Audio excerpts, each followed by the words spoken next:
Un message appelant les Burundais à travailler dur en synergie pour le développement du pays, lancé par professeur Léonce Ndikumana, spécialiste en matière économique, coïncide avec celui du président de la République du Burundi. Ensemble, nous devons réussir. Je vous invite à travailler ensemble, qu'on évite le travail dispersé parce que ça ne résout pas notre problème de développement.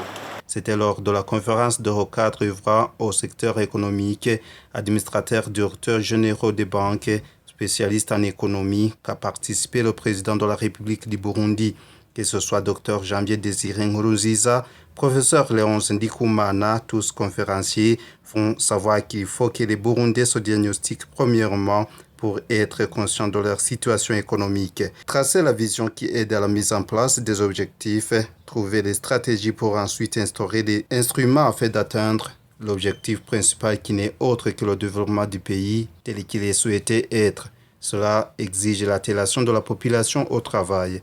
Les performances économiques sont restées médiocres au Burundi suite à la forte pression démographique pour un faible taux de croissance du PIB, investissement très faible d'où l'économie est dominée par de petites entreprises, la productivité du travail médiocre, insuffisance du moyen de financement, exportation, défis de transformation structurelle, la dette publique intérieure élevée. Pour ça, le temps est venu au gouvernement du Burundi pour collecter plus de revenus internes, améliorer l'environnement pour les financements extérieurs, dépenser de façon efficiente, car le gouvernement doit travailler comme un bon père de la famille en matière de gestion. Les secteurs agricoles et miniers sont à mettre importance, ainsi que la transformation structurelle. Il faut d'abord dynamiser l'agriculture. Pour plusieurs raisons.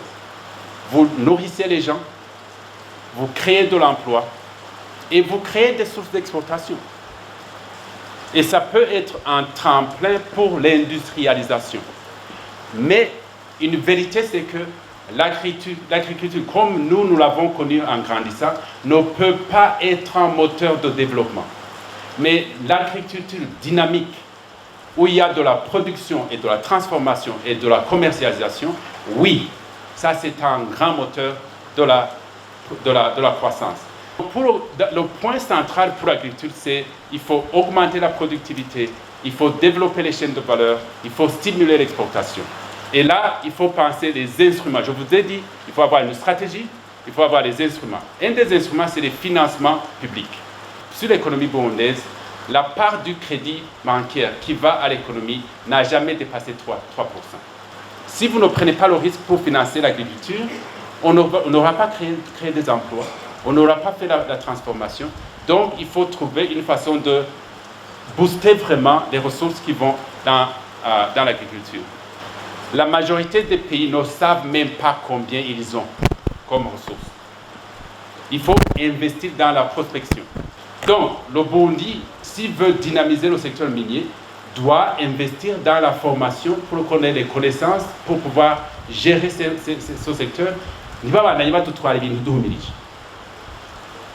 Mais on ne va pas attendre que les gens terminent leur doctorat et leurs ingénieurs. Entre-temps, il y a des partenaires qui peuvent nous aider. Il y a des expertises qui sont ailleurs, qu'on peut utiliser. On va les utiliser et on va maintenant mobiliser des revenus par des contrats gagnant-gagnant. La discussion jaillit la lumière, les portes sont ouvertes pour qui se soit veut investir au Burundi, particulièrement le secteur agricole et infrastructure. Nous avons débuté notre stratégie de développement par la mobilisation de tout le peuple burundais à travailler pour la satisfaction de la bouche, pour répondre à notre vision où chaque bouche doit avoir à manger et chaque poche doit avoir de l'argent. Nos efforts principaux se sont orientés vers l'agriculture et en si peu de temps, nous sentons l'odeur de la réussite car l'année culturelle est passée, nous avons pu enregistrer de la surproduction pour certaines denrées alimentaires, dont le maïs.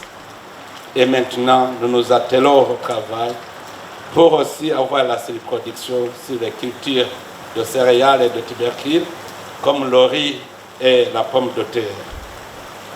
Nous sommes en train d'améliorer les stratégies pour que dans un prochain avenir, nous puissions atteindre notre objectif d'assurer la surproduction pour vendre et avoir de l'argent pour subvenir aux besoins élémentaires des citoyens. Le gouvernement s'efforce maintenant à mettre en place des infrastructures facilitant la mise en place des chaînes de valeur, production, transformation et commercialisation. Une fois qu'on va réussir à mettre à la disposition des citoyens des infrastructures de transport, de l'électricité, nous sommes convaincus que la participation de tout le monde dans le développement du pays sera une réalité.